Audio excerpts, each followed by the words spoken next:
السلام عليكم ورحمة الله وبركاته. بسم الله الرحمن الرحيم. الحمد لله رب العالمين، والصلاة والسلام على رسول الله وعلى آله وأصحابه أجمعين. أما بعد. மதிப்புக்குரிய கண்ணியத்துக்குரிய சகோதர சகோதரிகளே, இன்றைய அமர்வில் நாம் முஅவ்விதாத், அதனை எமது வாழ்வில் கடைபிடித்துக் கொள்ள வேண்டும் என்ற ஒரு தலைப்பிலே, எப்படி அமல் செய்வது என்ற ஒரு தலைப்பிலே எங்களுடைய இந்த அமர்வு இருக்கிறது. இது ஒரு பயிற்சி வகுப்பு. இன்ஷா அல்லாஹ் நான் முன்னால் 3 சூறாக்களுக்குமான சூரத்துல் இஹ்லாஸ், சூரத்துல் ஃபலக், சூரத்துல் நாஸ்,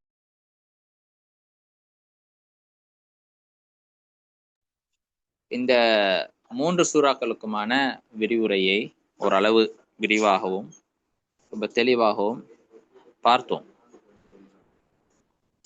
அதனை முழுமையாக அதனுடைய அர்த்தங்களை நீங்கள் புரிந்திருக்கிறீர்களா? இந்த சூறாவுடைய சிறப்புகளை, அதை எவ்வாறு அமல் செய்வது என்ற ஒரு சிந்தனை உங்களிடம் இருக்கிறதா என்ற ஒரு பார்வைதான் இந்த அமர்வு இன்ஷா அல்லாஹ். இந்த அடிப்படையில் தலைப்புக்குள்ளால் போவதற்கு முன்னால இன்ஷா அல்லாஹ் ஒவ்வொரு ஸ்லைட்லையும் நம்ம ஒரு பந்தி எழுதி வச்சிருப்போம். அதை நீங்க என்ன செய்யணும்டா, அந்த ஸ்லைட் ஓப்பன் ஆனதோட அந்த ஸ்லைடை வாசிச்சு அதுக்கான ஆதாரம் என்னங்கிறத நீங்க சட்ல போடணும். ரைட்?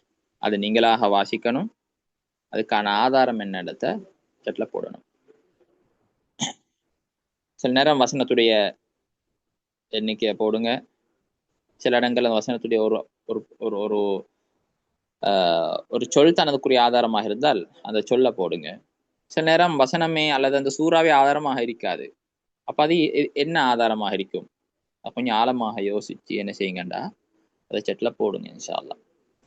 ஹைர், பாடத்தை ஆரம்பிப்போம். ஸ்டார்ட் பண்ணுங்க.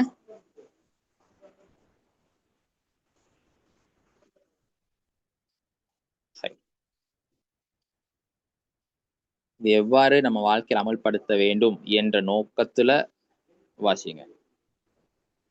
அதுக்கான ஆதாரம் என்ன என்றத இதுல போடுங்க. அவ்வளவுதான்.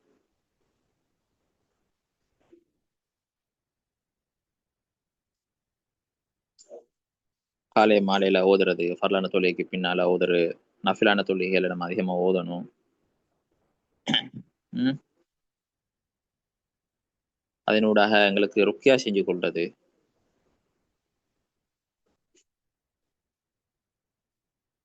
இதுக்கான ஆதாரம் என்ன?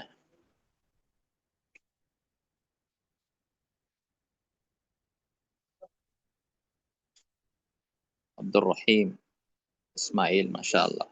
ஹதீஸ் போட்டிக்கிறீங்க, மாஷா அல்லாஹ்.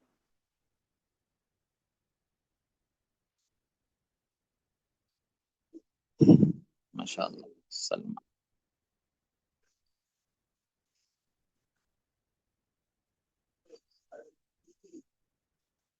மாஷா அல்லாஹ்.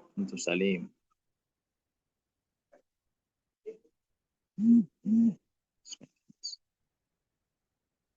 மாஷா அல்லாஹ். ஹைர். இப்ப இதனுடைய சிறப்புகளை நீங்க புரிஞ்சு வச்சிருக்கிறீங்க, அல்ஹம்துலில்லாஹ்.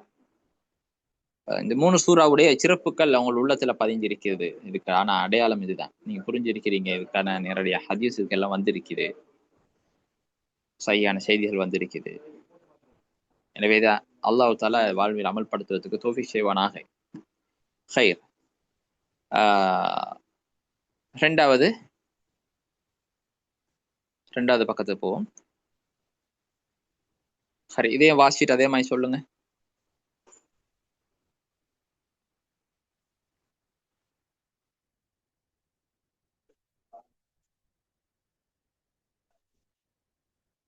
இதுக்கு என்ன ஆதாரம்?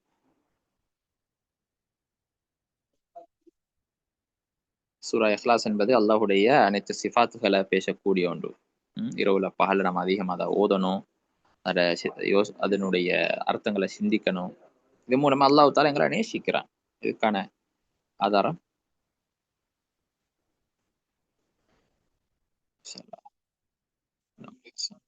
பிஸ்மில்லாஹ்.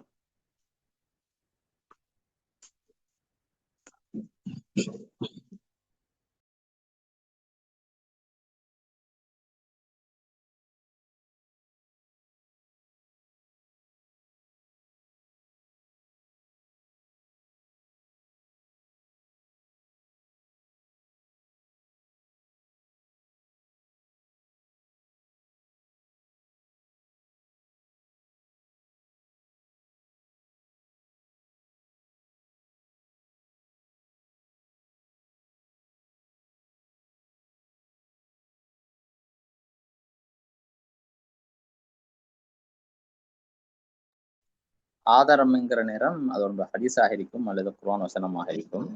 ஹதீஸ் என்ற நேரம் நீங்க ஹதீஸ் என்று மாத்திரம் போட்டால் போதும். இந்த குர்ஆன் ஆயத்தில் வருகின்ற பொழுது எத்தனாவது வசனம் அல்லது வசனத்தினுடைய இந்த பகுதியை போட்டால் மட்டும் போதும்.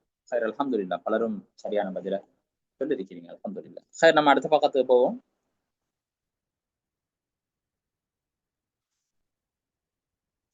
சரி, இதை வாசிங்க.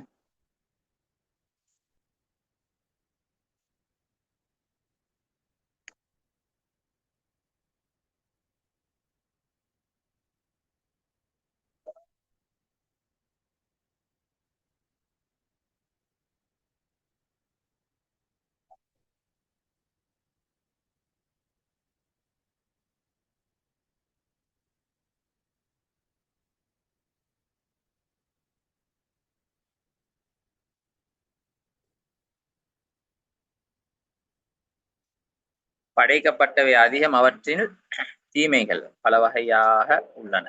அவற்றின் மிகப்பெரிய தீமை என்பது வெளியில் தெரியாத மறைந்திருக்கும் தீமை.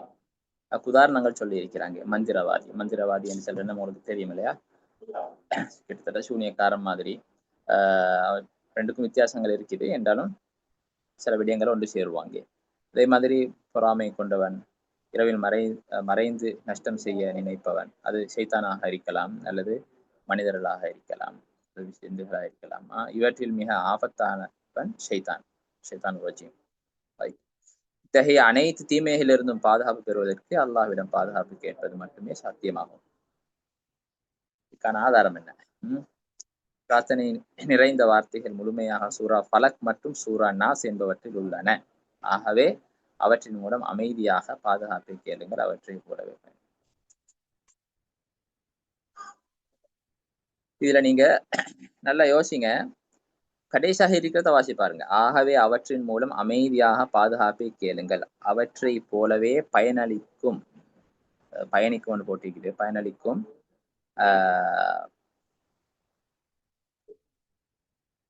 பிரார்த்தனை சொற்கள் வேறில்லை. ஆதாரம் என்ன?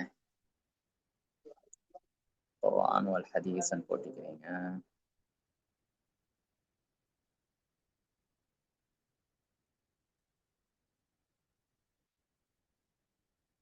அல் குர்ஆன் ஹதீஸ், குர்ஆன் குர்ஆன் குர்ஆன்.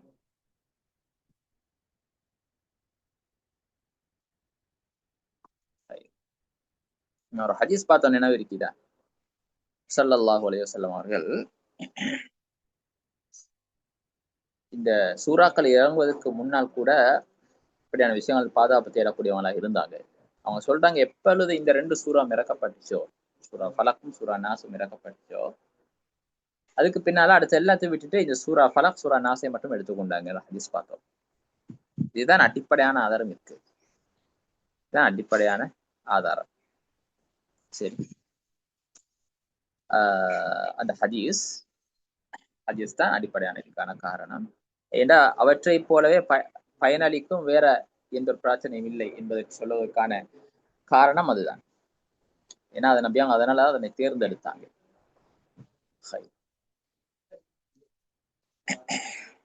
மேலால் உள்ளதை மட்டும் வாசிட்டு குயிக்கா ஆதாரம் சொல்ல வரவானா, முழுமையாக வாசிச்சு அதில் உள்ள முழுமையானதை விளங்கிட்டு ஆதாரத்தை சொல்லுங்க. சரி, நம்ம படிச்சது வச்சு. சரி, அடுத்தது போவோம்.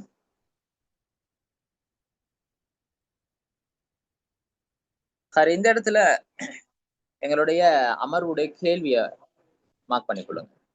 இந்த இடத்துல எங்களோட அமர்வுடைய கேள்வி இன்ஷா அல்லாஹ் இந்த 3 சூறாக்களையும் வச்சு நான் உங்ககிட்ட 2 கேள்வி கேட்க இருக்கிறேன். கேள்வியை மார்க் பண்ணிக்கொள்ளுங்க. முதலாவது கேள்வி, சூரத்துன் நாஸிலே அல்லாஹ்வுடைய பெயர்கள் எத்தனை? முதலாவது கேள்வி.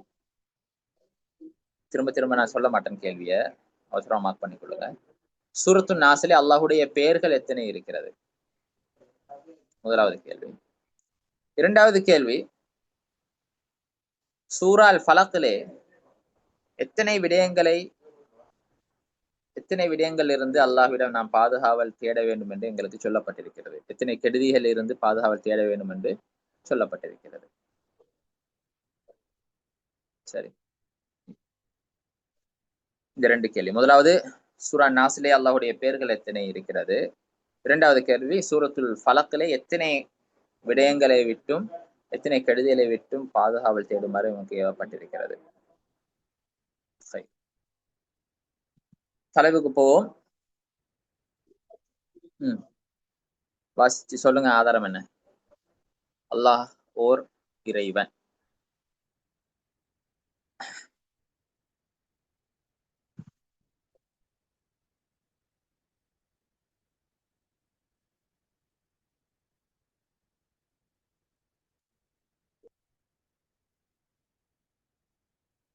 யாரு சொல்றீங்க?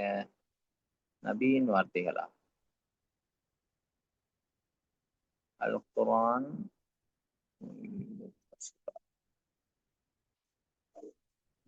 யாரும் சொல்ல இல்ல பதில் என்ன? இதுக்கான ஆதாரம் என்ன? அல்லாஹ் ஒரு இறைவன். அனைத்து சிறப்பியல்புகளையும் முழுமை அடைந்தவன். அனைத்து படைப்பினங்களும் அவன் பக்கமே தேவையானவர்கள். அல் குர்ஆன் போட வேணாம். நாங்க படிக்கின்ற 3 சூறாக்குள்ளே தான் பதில் இருக்குது. குர்ஆன் யாரும் போட வேணாம். நாம படிச்ச இந்த 3 சூறாக்கள்ல தான் பதில் இருக்குது. ஆகவே அவனது ஆ ஆகவே உமது இறைவனை பெருமைப்படுத்துங்கள். அவனை துதித்து மகிமைப்படுத்தியும் உமது அனைத்து தேவைகளிலும் ஒருவனாக அவனையே நாடுங்கள். சொல்லுங்களேன். மாஷா அல்லாஹ். யாரு? மிர்சா. ஐனுல் மிர்சா. ஐனுல் மிர்சியா. மாஷா அல்லாஹ். சூரா இக்லாஸ். சூரா இக்லாஸ் தான். அதிலே அல்லாஹு சமத். அல்லாஹு அஸ்ஸமத். அஸ்ஸமத் என்றா என்ன அர்த்தம் என்றது சரியா புரிஞ்சிருந்தீங்கடா பதில சொல்லுவீங்க. குல் ஹுவல்லாஹு அஹத். அல்லாஹ் ஒரு இறைவன் என்பதற்கான ஆதாரம். அனைத்து சிறப்பியல்களும் முழுமை அடைந்தவன் என்பதற்கு பின்னால வரக்கூடிய எல்லா வசனங்களும் அதுக்கான ஆதாரம். எல்லா வசனங்களும் அதுக்கு ஆதாரமாக இருக்கிறது. அல்லாஹ் சமத் என்பதுக்கு தான் ஆக உமது இறைவனை பெருமைப்படுத்துங்கள். அனைத்து சாரி அவனை துதித்து மகிமைப்படுத்தி உமது அனைத்து தேவைகளிலும் ஒருவனாக அவனையே நாடுங்கள். அனைத்து தேவைகளும் அவனைத்தான் நாட வேண்டும் என்பதற்கான ஒரு ஆதாரம் தான் அல்லாஹ் சமத். நம்ம எல்லாருமே அவன பக்கம் தான் தேவை உள்ளவங்க. அடுத்தது போவோம்.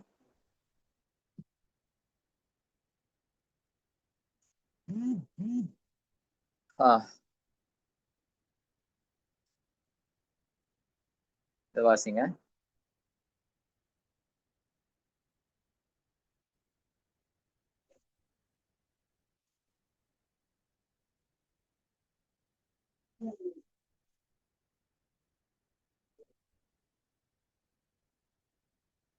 இதுக்கான ஆதாரம் என்ன?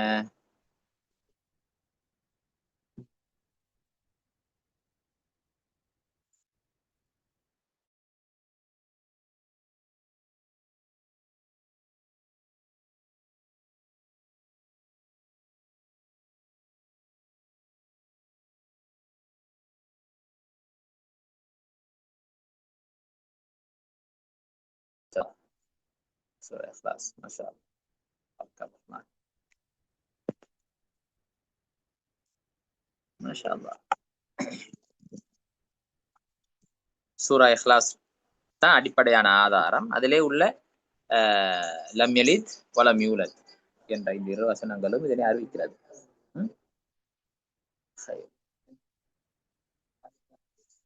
அடுத்தது போவோம்.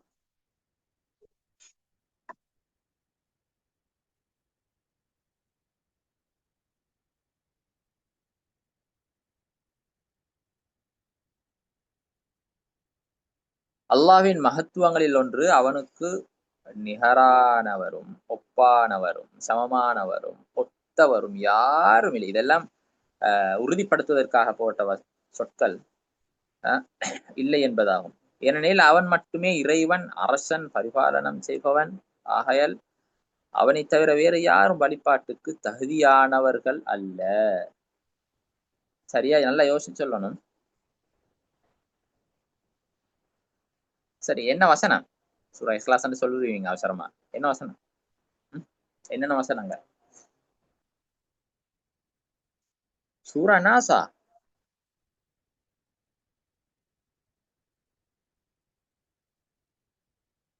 சும்மா போடக்கூடாது, நல்லா பார்த்து போடணும். சூரா இஹ்லாஸ். இஹ்லாஸ்ல என்ன வசனம்? சூரா இஹ்லாஸ்ன்னு போடுறீங்க, 4வது வசனமா?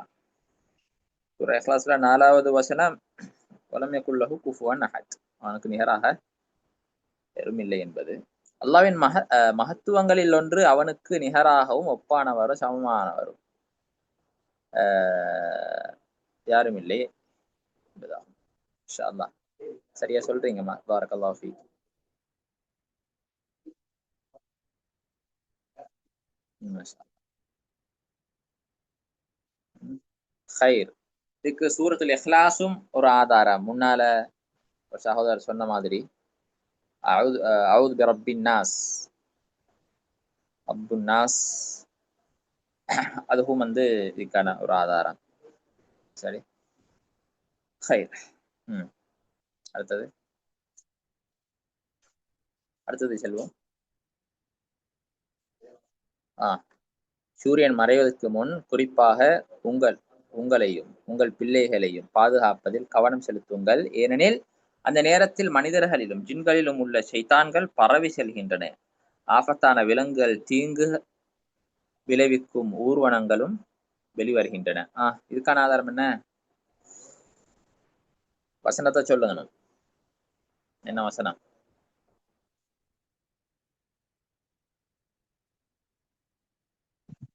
வசனத்தை சொன்னீங்கண்டா திரும்ப சூரா இஹ்லாஸ் போடுறீங்க. அவுது கலிமாத்தா சூரா அல் ஃபலக். மாஷா அல்லாஹ், பாரக்கல்லாஹு ஃபீக். ஷஸ்னா மாஷா அல்லாஹ். மின் ஷர்ரி மா ஹலக். ஷஸாத் மாஷா அல்லாஹ். பஸ்மிலா. சூரா ஃபலக்ல எந்த வசனம்? சூரா அல் ஃபலக்ல எந்த வசனம்? 2, 3மா? மின் ஷர்ரி மா ஹலக் வ மின் ஷர்ரி காசிகின் இதா வகப். மாஷா அல்லாஹ், பாரக்கல்லாஹு ஃபீக். 2வது வசனமும் 3வது வசனமும் யார் அது? சல்மா. மாஷா அல்லாஹ். 2வது வசனம் தான் சரியான பதில்.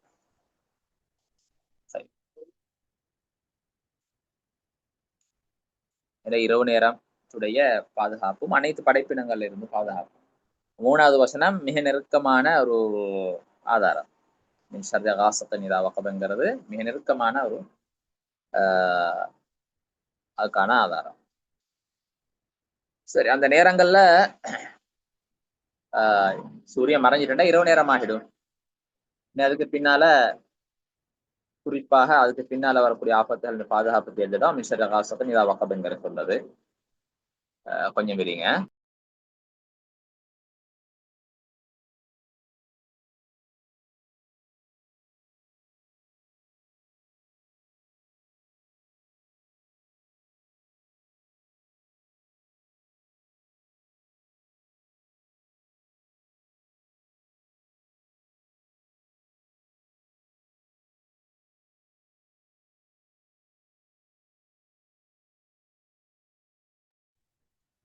ரைட்.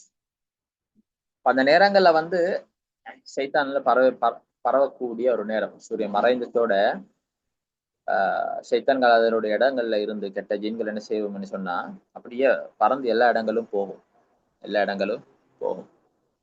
அதனுடைய நேரம் அதுதான்.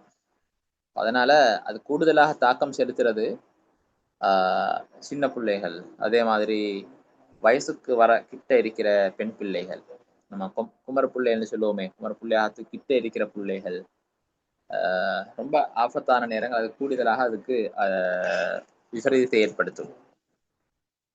அதனால அந்தந்த நேரங்கள்ல பெரியவர்களும் சரி அந்த நேரங்கள்ல ஏண்டி மட்டும் உள்ளுக்கு தான் இருக்கணும். கதவையும் வந்து மூட சொல்லி ஹதீஸ்ல சையான் ஹதீஸ் வருது. இந்த நேரங்கள்ல கதவை அல்லாஹ்வுடைய பேரை சொல்லி மூடணும். பிஸ்மில்லா அல்லது அஊது பில்லாஹி மினஷ் ஷைத்தானிர் ரஜீம் பிஸ்மில் சொல்லி என்ன செய்யணும்? கதவை மூடணும். மூடின்னு அது பட்டாளத்தோடு வந்து வீட்டுக்குள்ள பூரா பார்த்தாலும் அதுக்கு என்ன செய்ய முடியாது? வீட்டுக்குள் நுழைய முடியாது. அப்படி இல்ல ஜன்னல் எல்லாம் தொறந்து வச்சு, கதவெல்லாம் தொறந்து வச்சு, சூரியன் மறையிற நேரங்கள்ல பிள்ளைகள முன்னுக்கு விளையாட விட்டுட்டு, வெளியில இருந்து கொண்டு அல்லது கடைகள்ல, கடை தெருக்கள்ல இதனால பெரிய விபரீதங்கள் இருக்குது. பெரிய விபரீதங்கள் இருக்குது. நீண்ட ஒரு தலைப்பு. எனவே ஒரு தேவைக்காக வேண்டி பேய்த்து அது வேற விடயம். இது ஒரு பழக்கமாகிக் கொள்ளக்கூடாது. ஹதீஸுக்கு மாற்றம். நல்லா புரிஞ்சுக்கணும். ஹதீஸ்ல நேரடியா இப்படி ஒரு ஆபத்துகள் இருக்குது. பாதுகாப்பாக இருக்குமாறு எச்சரிக்கின்ற பொழுது நம்ம அத பரிபூர்ணமாக அமல்படுத்தணும் செஞ்சு கொள்ளணும். அதிலே ஒரு இஷாரா ஒரு சைக்கினை இந்த வசனத்திலே இருக்கிறது. சைக்கினை இந்த வசனத்திலே இருக்கிறது. எனவே ஒரு அடிப்படையாக அதை மனதில் ஆழமாக பதிய வைத்துக் கொள்ள வேண்டும். குறிப்பாக முன்னால் சொன்னது போல பெண்கள் அந்த வீடுகள்ல வந்து அந்த நேரங்கள்ல வந்து என்ன செய்வாங்க? கொடியில் இருக்கிற உடுப்புகளை எடுக்கிறதுக்கு வெளியில வருவாங்க. அல்லது உணவு சாப்பாடுகளை வந்து கொட்டுறதுக்கு வெளியில வருவாங்க. இப்படியான விடயங்களை தவிர்த்து கொள்ளணும் அந்த நேரங்கள்ல. இரவாயினதுக்கு பின்னால வீட்டில் இருக்க ஆண்கள் போய் அந்த வேலையை செஞ்சதுக்கு பிரச்சனை கிடையாது. பெண்கள் போய்த்து செய்யறதை கொஞ்சம் தவிர்த்து கொள்ளணும். அதுக்கான காரணங்கள் என்னன்னு கேட்டா கூடுதலாக தாக்கம் செலுத்துறது வந்து கூடுதலா பெண்களுக்கும் சின்ன பிள்ளைகளுக்கும் தான். பெரியவர்களை பெரிய ஆண்களை விட பெண்களுக்கு கூடுதலாக அது என்ன செய்யும்? தாக்கம் செலுத்தும். பல விதத்துல அது சொல்லலாம். அந்த அடிப்படையில அது கொஞ்சம் தவிர்த்து கொள்ளணும். இரவாயினதுக்கு பின்னால கொடிகள்ல இருந்து உடுப்பல் எடுக்கிறதையோ அல்லது ஏதாவது வீட்டிலிருந்து எச்சில்களை கொட்டுறதாக இருந்தாலோ அவுது பில்லாஹி மினஷ் ஷைத்தானிர் ரஜீம் சொல்லிக் கொண்டு ஏதாவது விடயங்களை வீசுறதாக இருந்தால் எரியறதாக இருந்தாலும் அவுது பில்லாஹி மினஷ் ஷைத்தானிர் ரஜீம் சொல்லி கொண்ட விஷயங்களை செஞ்சு கொள்ளணும். அது கொஞ்சம் அவதானமாக இருக்கணும். ஏன்னா அது அதனுடைய நேரம். அது நேரத்தில் அது சுதந்திரமாக என்ன செய்யும்? அதனுடைய இடங்களுக்கு வரும். மஸ்பலா என்கிறது ஒரு குப்பை குளம்னு சொல்றவியல் வந்து அதனுடைய இடங்கள் அது நிச்சயமா அதுல இருக்கும். குறிப்பா இரவு நேரத்துல வந்து கூடுதலாக இருக்கும். அப்ப அதனால அந்த இடங்களை அவதானமாக நம்ம கையாளணும். அவதானமா கையாளணும். இப்ப நான் சொல்ல வர இல்ல அப்படி செய்யறவங்களுக்கு உடனே ஜின் பிடிச்சிரும் சைத்தான் பிடிச்சி இதை சொல்ல வர இல்ல. சரிதானே? அது அது ஒரு தலைப்பு. அது இல்லாம பல நோய்களை வந்து சந்திக்க வேண்டிய சிச்சுவேஷன், பல சிரமங்களை சந்திக்க வேண்டிய சிச்சுவேஷன். அது சில நேரம் அது டச் ஆயினா விபரீதத்தை ஏற்படுத்தினா அது வெளியால விளங்காது, புரியாது. ஒரு வித்தியாசமான நோய்களுக்கு தள்ளப்படுவாங்க. அத எந்த ஒரு வைத்தியருக்கும் அதனை சரி செஞ்சு கொள்ளலாம தடமாறுவாங்க. அவங்களுக்கு தெரியாது இதுதான் விபரீதம் ஏற்பட்டீங்கன்னு சொல்லி. கடைசியால அது ருக்கியா செஞ்சாதான் சரி வரும். அப்ப அப்படியெல்லாம் இருக்குது. ஸோ அதனால அதுல கொஞ்சம் அவதானமாக இருந்துக்கணும். ஒரு எச்சரிக்கையாக முன்னெச்சரிக்கையாக இந்த விஷயங்களை ஞாபகப்படுத்திக் கொண்டேன். சரி, அடுத்த தலைவர் போவோம்.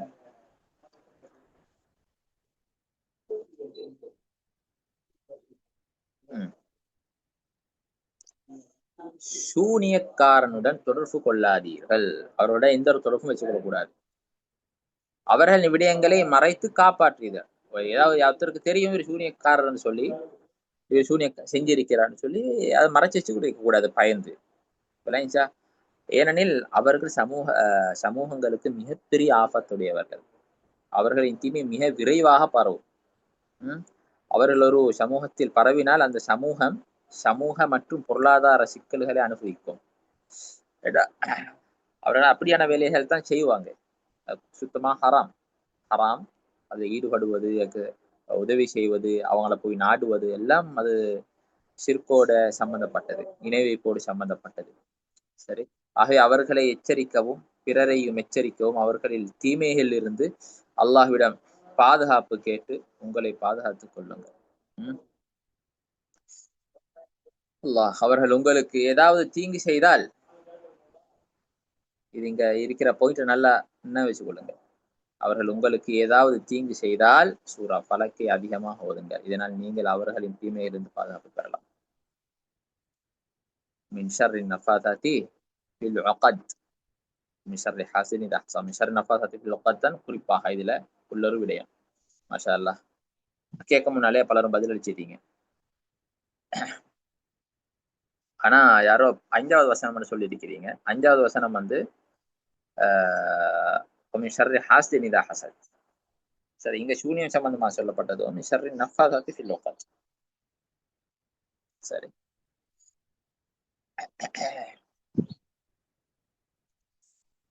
சரி, நம்ம அடுத்த பக்கத்துக்கு போவோம். சூனியம், கண்ணூறு, பொறாமை எல்லாம் நான் சென்ற பாடத்துல விரிவா விளங்கப்படுத்தினேன். புதிதாக இணைந்தவர்கள் அந்த பாடத்தை பாருங்க. சரி. இதை சொல்லுங்களே, இதுக்கான ஆதாரம் என்ன?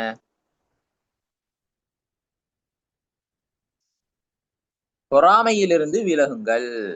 அது நற்செயல்களை நெருப்பு மரத்தை கொல்வது போல, எரித்து விடுவது போல அது கொளுத்து விடும். ம்? அதிலிருந்து பாதுகாப்பு பெறுவோர் மிக குறைவு, மிக குறைவு. பொறாமைங்கிறது அதிலிருந்து பாதுகாப்பு பெறுற ஆட்கள் மிக குறைவுதான். எல்லாருமே சந்திக்கக்கூடிய ஒன்று. பிறரின் பாக்கியங்களை பார்த்து அவர்களின் ரகசியங்களை தேடுவது, செல்வ செழிப்பில் வாழ்பவர்கள் நோக்கி திட்டமிட்டு பார்ப்பது, இவை எல்லாம் பொறாமைக்கு காரணங்களாகும். அதாவது பொறாமையிலிருந்து யாரையும் பொறாமை கொள்ள வேணாம் அப்படி என்று சொன்னா அதுக்கான காரணங்கள் விட்டு நாங்க தவிந்து கொள்ளணும்.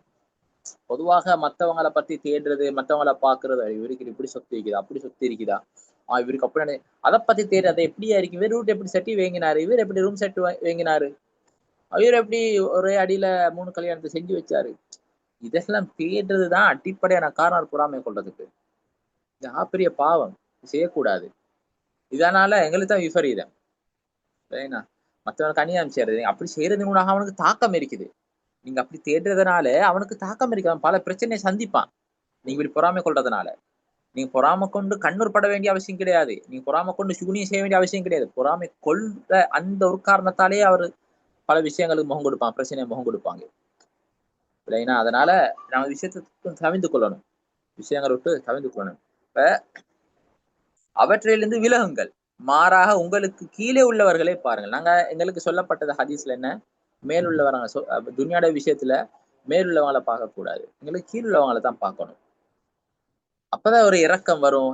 அல்லாஹ் எங்களுக்கு செஞ்சிக்கிற அந்த நியமத்துகளை நாங்க போதுமாக்கி கொள்வோம், அதுக்கு அல்லாஹ்க்கு நாங்க நன்றி செலுத்துவோம். ம் அல்ஹம்துலில்லாஹ், அல்லாஹ்க்கு ஒரு நன்றி உள்ளவங்களா ஆகுவோம். துன்யால எங்களுக்கு மேலுள்ளவங்களை பார்த்தா எங்கட உள்ளங்களை அது கருப்பாக்கிடும், எங்களோட உள்ளங்களை அது என்ன செஞ்சிடும், நஜீஸாக்கி விட்டுரும். அதுக்கு பின்னால சீராக்குறது ரொம்ப கஷ்டம், சிரமம். அப்ப மார்க்கத்துலதான் எங்களுக்கு மேலுள்ளவங்கள பார்க்கணும். இவர் எப்படி தஹஜ்ஜுத் தொழுகிறாரு, சுப்ஹானல்லாஹ், இவர் எப்படி குர்ஆன் ஓதுறாரு, இந்த விஷயத்தை பார்க்கணும். நானும் ஓதணும், நானும் செய்யணும். இதுக்கு பொறாம கொள்ளணும். இதுக்கு அரபுல சொல்லுவாங்க கிபதா, இது ஒரு இபாதா. இன்னொருத்தரை பார்த்து இபாதத்தை நான் இவரை விட கூட இபாதத் செய்யணும் ஆசைப்படுறது, இது கூடுமான விஷயம், இதை செய்யணும்.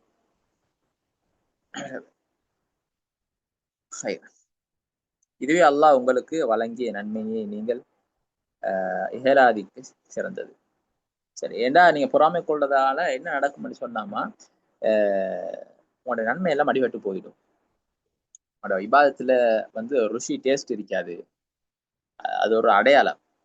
இபாதத்துல டேஸ்ட் இல்லைன்னு சொன்னா அவரோட அமல் இபாதத்துல அடிபட்டு போறதுக்கான காரணம் இல்லைன்னா அது ஒரு அடையாளம்.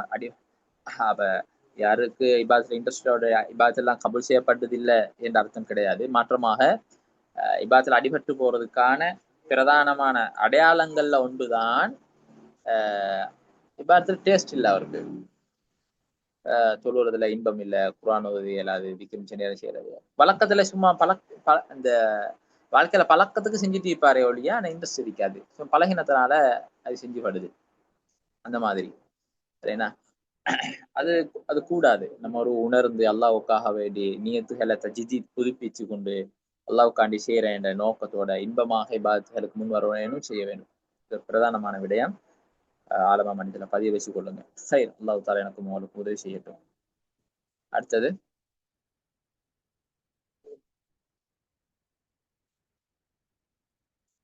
இதை பாருங்க.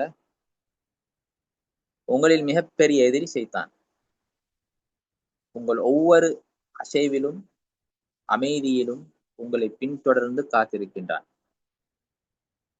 நீங்கள் அல்லாஹுவின் நினைவிலிருந்து கவனக்குறைவாக இருந்தால் அவன் உங்களுக்கு வஸ்வாசை ஏற்படுத்துவான்.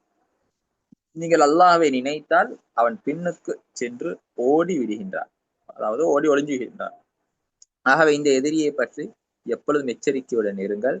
உங்கள் ஆன்மா உங்கள் உடலில் இருக்கும் வரை அவனுடன் கடுமையான போரில் இருக்கிறீர்கள் என்பதை அறிவீர்கள். எனவே உங்களிடம் உள்ள மிக விலை மதிப்பான உங்கள் ஈமான் ஒன்றை அவன் பறித்து விடாதபடி எச்சரிக்கையுடன் இருங்கள். அவனின் தீமைகள் இருந்து எப்பொழுதும் அல்லாஹ்விடம் பாதுகாப்பு கேளுங்கள். நான் சைத்தான் சம்பந்தமாக என்னால சொல்லியிருந்தேன் உங்களுக்கு. அவன் எப்பொழுதுமே என்ன செய்யறான், இந்த வேலையை செஞ்சுட்டே இருப்பான், வேலைய செஞ்சுட்டே இருப்பான். அவனோட வேலையே அதுதான். அதனால அவனுக்கு இடம் கொடுத்துடக்கூடாது. உள்ளத்தை வந்து பதப்படுத்தணும். நம்ம ஷைத்தானோட ஜிஹாத் செஞ்சு உள்ளத்தை பதப்படுத்தணும். பதப்படுத்தினீங்கடா மட்டும்தான் தப்பலாம். சைரன்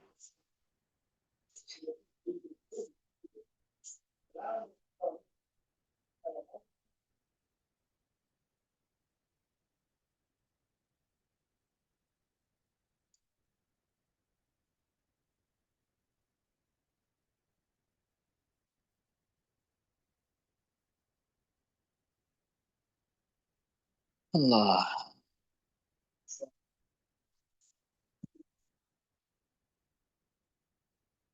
அப்ப இந்த சூறாவுடைய சிறப்புகள் சம்பந்தமாக நிறைய நான் சில பாடங்கள்ல கதைச்சிருந்தேன்.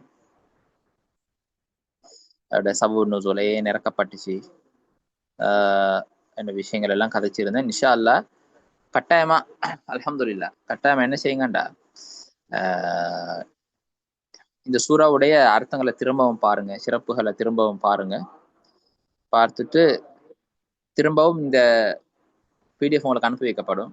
அதை திரும்பவும் வாசி பாருங்க. இன்ஷா அல்லாஹ் திரும்பவும் வாசி பாருங்க. சரி, இதுக்கான ஆதாரங்களை பலரும் போட்டிக்கிறீங்க. சூரா ஃபலக்கண்ட யாரோ போட்டிக்கிறாங்க, சூரா நாஸ். மாஷா அல்லாஹ். ஷர்ரில் வஸ்வாஸில் ஹன்னாஸ். பாரக்கல்லாஹு ஃபீக்கி பின்த் ஆரிஃப். மாஷா அல்லாஹ். அல்ஹம்துலில்லாஹ் நீங்க முழுமையான சூறாக்களுடைய அர்த்தங்களை புரிஞ்சிட்டீங்கன்னு சொல்லி நம்புறேன். அல்ஹம்துலில்லாஹ். சரி, இதோட இன்ஷா அல்லாஹ் பாடத்தை முடிச்சு கொள்வோம். கேள்விக்கான பதில் இன்ஷா அல்லாஹ் கூகுள் ஃபார்ம் அனுப்பி வைக்கப்படும் உங்களுக்கு. அதில் இன்ஷா அல்லாஹ் பதில் அளிங்க. நாளைக்கு 9 மணிக்கு முன்னால பதில் அளிச்சிருங்க இன்ஷா அல்லாஹ். கேள்வி பின்னால கடைசியாக நுழைஞ்சவங்க கேள்வி முன்னால நான் கேட்டிக்கிறேன், திரும்பவும் முன்னால போய் பார்த்து கொள்ளுங்க. அடுத்த விடயம் கொஞ்சம் வெயிட் பண்ணுங்க.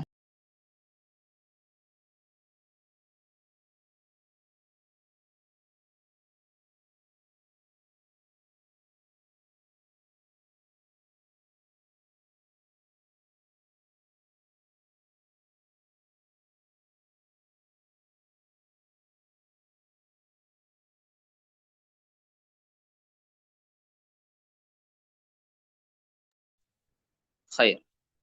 நம்ம சூரத்துல் ஃபாத்திஹாவோட சேர்த்து அல் முஅவ்விதாத்தை பார்த்திருக்கிறோம். சூரத்துல் ஃபாத்திஹா விரிவாக பார்த்தோம். அதே மாதிரி அல் முஅவ்விதா சூறாக்களை விரிவாக பார்த்திருக்கிறோம். இந்த சூறாக்களை கட்டாயமாக என்ன செய்யணும், படிச்ச ஹதீஸில் அமல் செய்யற நோக்கத்தோட காலை மாலையில ஓதுங்க, அதிகமா ஓதுங்க. தொழுகையில ஓதுற நேரம் அர்த்தங்களை புரிஞ்சு ஓதுங்க. குறிப்பாக கியாமுல்லைல் ரமதான்ல இருக்கிறோம். ரமதான்ங்கிறது பெரிய பொக்கிஷம். கியாமுல்லைல விட்டுறாதீங்க. கியாமுல்லைல வந்து நான் ஜமாத்தோட தொழுறது சொல்ல இல்லை, நீங்க கியாமுல் வீட்டுல இரவுல எழுந்து தொழுங்க, தனியாக தொழுங்க. அல்லாஹ்விடம் நான் அல்லாஹ்வை சந்திக்க போறேன், அல்லாஹ் என்ன பார்த்துட்டு இருக்கிறான் என்ற ஒரு யோசனையோட சிந்தனையோட அர்த்தங்களை புரிஞ்ச சூரத்துல் ஃபாத்திஹா ஓதுங்க. அதை அடுத்ததாக இந்த முஅவ்விதாத் 3 சூறாக்களையும் ஓதுங்க. முதலாவது ரக்காத்துல ஒரு அளவு புரியும், இரண்டாவது ரக்காத்துலயும் ட்ரை பண்ணுங்க. இதே மாதிரி ஓதுங்க. அந்த 2 ரக்காத்து முடிஞ்சதா, திரும்ப எழும்புங்க, திரும்ப ஓதுங்க. அதே மாதிரி அல்லது முதலாவது ரக்காத்துல இப்படியும் செய்யலாம். இந்த 3 சூறாக்களையும் பல தடவைகள் ஓதலாம். உங்களுக்கு மடக்கி ஓதலாம். உதாரணமாக இஹ்லாஸை வந்து ஒரு 10 தடவை ஓதலாம். மனசுல ஆழமாக அந்த அர்த்தங்களை புரிஞ்சு ஓத ட்ரை பண்ணுங்க. பல ஓதுற நேரம் அர்த்தங்களை புரிஞ்சு ஓத ட்ரை பண்ணுங்க. இது வந்து ட்ரை பண்றதின் ஊடாகத்தான் நீங்க அதனுடைய முடிவை காணலாம். சாதாரண சும்மா படிச்சதோட நீங்க நினைக்காதீங்க அரசாங்கால படிச்சாச்சு, தஃசீர படிச்சாச்சு, முடிஞ்சாச்சு என்று. இதனுடைய முடிவை நீங்க காணணும். இதனுடைய பலனை நீங்க காணணும்டா பயிற்சி செய்யணும். பயிற்சி இல்லாம எதுவும் நடக்காது. பயிற்சி இல்லாம யாருக்கும் ஒரு அடைய முடியாது. ஸோ அதனால பயிற்சி முக்கியம். அப்ப செய்யற ஒரு இபாதா, நீங்க இபாதா செய்யறது அது காலம் போக்கல, அல்லது ஒரு கிழமை 2 கிழமை போகும்பொழுது, அல்லது ரமதானுடைய கடைசி 10 ஆகிற நேரங்கள்ல ஒரு வித்தியாசமான ஒரு உணர்வு உங்களுக்கு ஏற்படும். இந்த ரமதான்ல நீங்க படிச்ச சூறாக்கள் அது உங்களோட முழு லைஃப்ல வாழ்க்கையில அது பிரதிபலிப்பு ஏற்படுத்தும். நிச்சயமா ஏற்படுத்தும். உங்களோட நம்பிக்கை உறுதிப்படுத்தும், உங்களை பாதுகாக்கும். இந்த நம்பிக்கையோட இன்ஷா அல்லாஹ் செய்யுங்க. ஹைர். இப்போ இன்ஷா அல்லாஹ் இப்போ இதோட நம்ம பாடங்களை இன்ஷா அல்லாஹ் முடிச்சுக்கொள்வோம். இன்றைக்கு இன்ஷா அல்லாஹ் உங்களுக்கு தர்பியா வகுப்பு ஒன்று இருக்குது. குரூப்ல டைம் போட்டுருப்பாங்க, பார்த்துக்கொள்ளுங்க.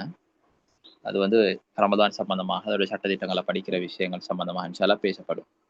ஸோ அதனால கட்டாயமா கலந்து கொண்டு இருக்கிறீங்க அனைவரும் இன்ஷா அல்லாஹ் அதிலையும் கலந்து கொள்ள முயற்சி செய்யுங்க. தொடர்ந்து ரமதானுடைய சட்டத்திட்டங்கள் சம்பந்தமாக பிரதானமான தலைப்புகளை இன்ஷா அல்லாஹ் முக்கியமான ஒரு உஸ்தாத் உங்களுக்கு முன்வைப்பாங்க. கட்டாயம் அதில் உங்களுக்கு பரிபூர்ணமாக பிரயோஜனத்தை அளிக்கும் என்று நான் நம்புறேன். ஸோ அதனால அதிலையும் முழுமையாக கலந்து கொள்ள முயற்சி செய்யுங்க இன்ஷா அல்லாஹ். ஹைர், முடிச்சுக்கொள்வோம். ஜஸாக்குமுல்லாஹ் ஹைரன் வ ஆஹிரு தஅவானா அல்ஹம்துலில்லாஹி ரப்பில் ஆலமீன். டைம் கேட்டிக்கிறீங்க. கோஆர்டினேட்